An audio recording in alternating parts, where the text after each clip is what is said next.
What it do? It's your favorite Texas boy, and we back with another video.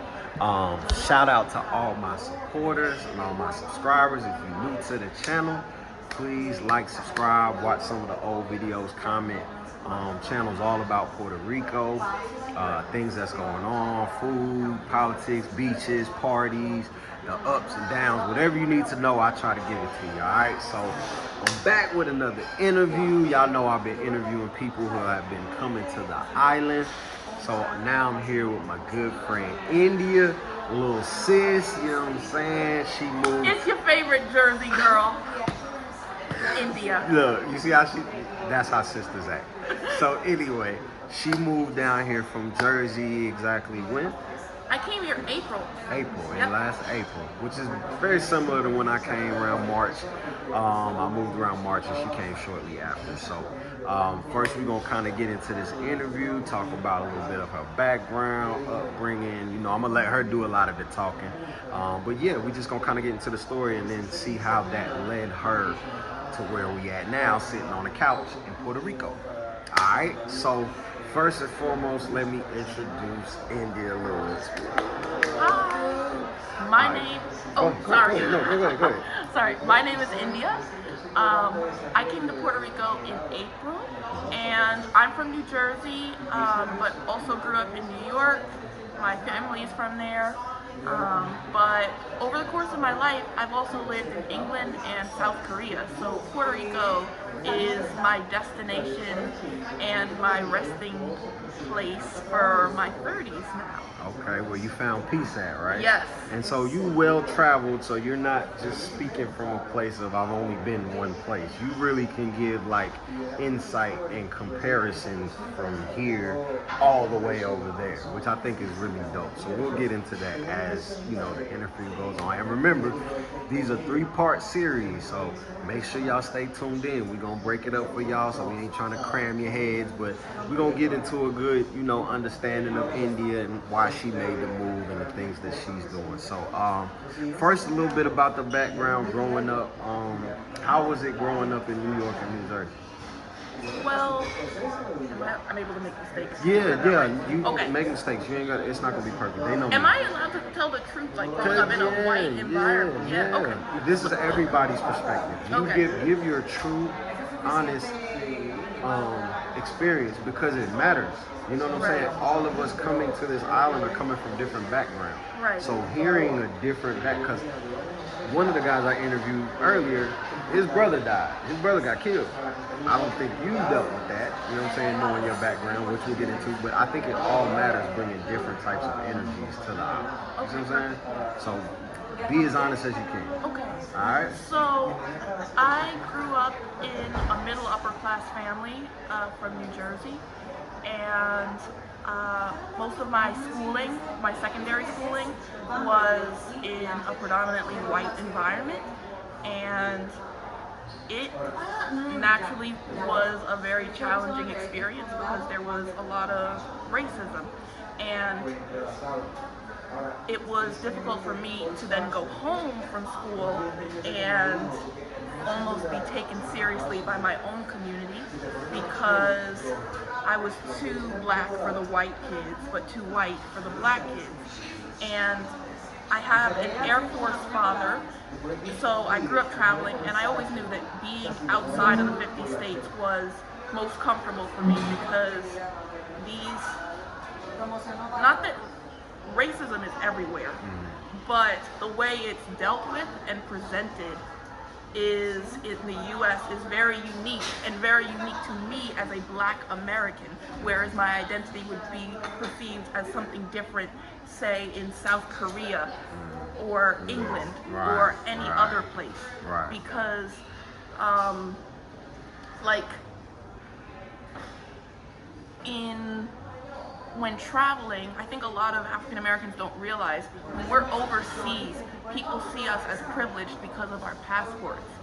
So we often get treated according to that. Like I definitely have seen my friends of direct African or Afro-Caribbean, like Jamaican, Haitian descent, living in places like Europe, around Europe, and facing discrimination that I wouldn't face because I looked American and I just so happened to be. Right, and I think this is a great segue because that can lead me into this next question.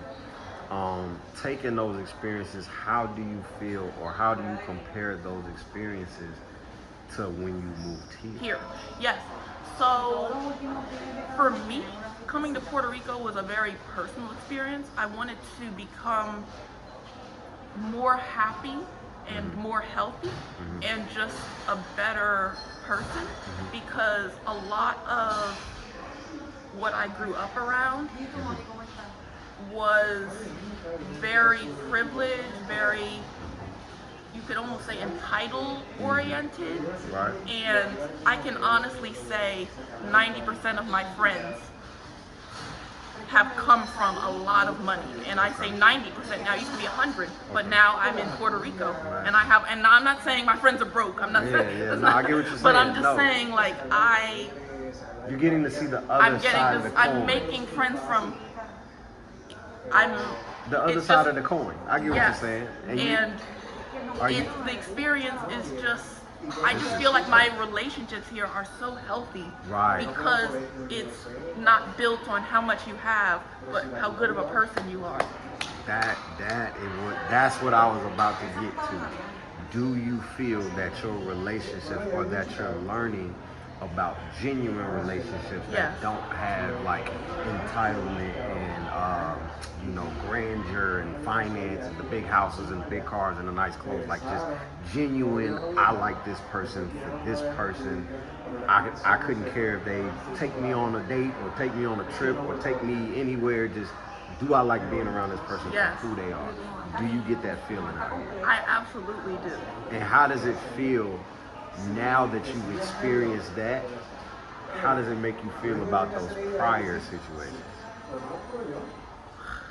I feel awful about this, but I feel like I was not living a genuine life until I came to Puerto Rico, and that's the truth. That's a real truth. I tell people that all the time. Like, here you kind of get to really figure yourself out, right? Yeah. There is no living up to the Joneses, or what we call living up with the Joneses. So I've also, people in Puerto Rico, y'all might not be familiar with this phrase, but up in the United States, we have a phrase called keeping up with the Joneses, right? Especially in the African American community. We don't even know who the Joneses are, but we trying to keep up with them. So basically, we try to live at a standard that a lot of times is outside of our financial reach or financial stability. We fake it till we make it sometimes. You know what I'm saying? Well, a lot of people do, but it happens a lot more in the community than I know. But that's because of feelings of inferiority or feeling less. And so we try to do things that'll make us feel better, but they may not be the most fiscally smart decision, you know what I'm saying? And it puts us in certain situations. So anyway, coming down here, you really get to figure out who you are as a person, what you like as a person, in my opinion, because you're not so worried about keeping up with other people. So, all right, so once you got to Puerto Rico, let's kind of get into that. So now, you've been traveled, you decided to move to Puerto Rico. What have you been doing for work or to take up your free time now that you're in Puerto Rico? So I've worked in different areas. I mainly focus on education and writing. And basically, I built a writing portfolio site for myself about 6 or 7 years ago, and I left it alone. But then I got back into it when I came to Puerto Rico. So it's full-time remote work, writing about social issues, politics, history. That's the area that I mainly focus on. But also science and also fictional story writing, like a ghostwriter. So I write stories for other people, and then they can edit them and craft it to a way that fits their the demand. So are these things that you always wanted to do, or were they like Puerto Rico inspired? Like you got to Puerto Rico. Like for me, I was never a YouTuber, and when I got to Puerto Rico, I was like, well, I need something to do. do, so let me start YouTubing, and now it's turned to this. So was it one of those things, or had you been thinking about this for years? I think I wouldn't have gotten back into it if I didn't come to Puerto Rico, but I always enjoyed and loved writing. Okay. Yeah. Okay, and just to let y'all know, she be doing some stuff. You wrote for NASA, right? Yes. I mean, it was. That's so cute. It was for a kid's blog, but yes, it was a science and SpaceX article, and I think that was maybe about 6 months ago. Yeah, about 6 months ago. But the cool thing about the work that I'm doing is I can take on different clients from different organizations. Like I can do work with. I think one time, this was in the past, I had like a one-time gig with as a writer for the White House, and they put it on their website, and some intelligence work, but open source, of course. But yeah, I get different. Sorry, No, I you're get fine. different types of people who come to me and request writing and writing different writing styles. That's super dope. That's super dope. So clearly she's a writer. I'm gonna tell y'all the truth.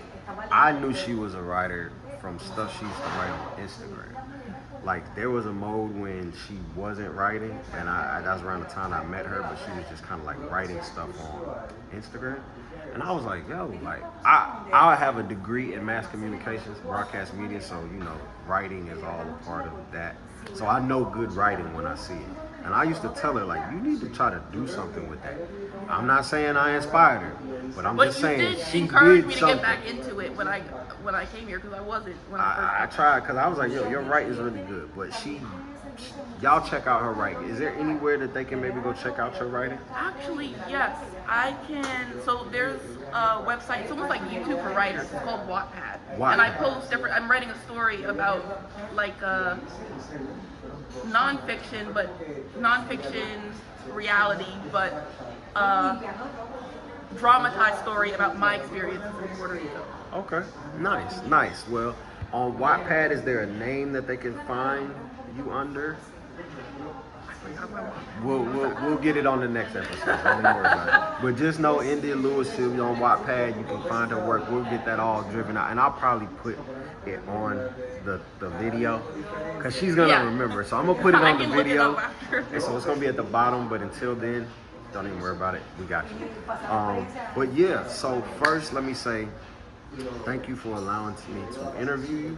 Again, this is only the first part. We're gonna get into much more in the second part and the third part. I want to say that I think this is going to be a very interesting interview. I think that you have a perspective that is much different than the other interviews that I've done, especially speaking on your background and also being well-traveled, as may have some of the other ones that I haven't, may have only been in the United States. So I think it's unique. I think it's great to be able to bring out, and one day, hopefully, I can bring all the people that I've interviewed together for like one big panel. I think that'll be dope too. You know what I'm saying? So we'll see how we do with that. But yeah, first episode, India Lewis moved from New Jersey, New York, tri-state area, down to Puerto Rico, down here doing her writing thing. You also teach as well. You do personal. Yeah, I do one-on-one classes like for TOEFL training, and TOEFL is the test that people are required to take if they are going to use the English language in university or work. Okay, cool. So on the next episode, we're gonna get more into your experiences in Puerto Rico, how you've been involved with the people, how you involved like just moving around the island, some of the things you've seen, some of the things you've done, her new boyfriend. Talking about that, she got a whole boyfriend out here. I'm actually finna interview him next, so y'all gonna see him in a second. Alright, y'all probably know him already. If you don't, you're gonna know him today. But yeah, so India, thank you. We're gonna be back next episode. Thank you. Peace. See y'all next episode. Yay! Perfect.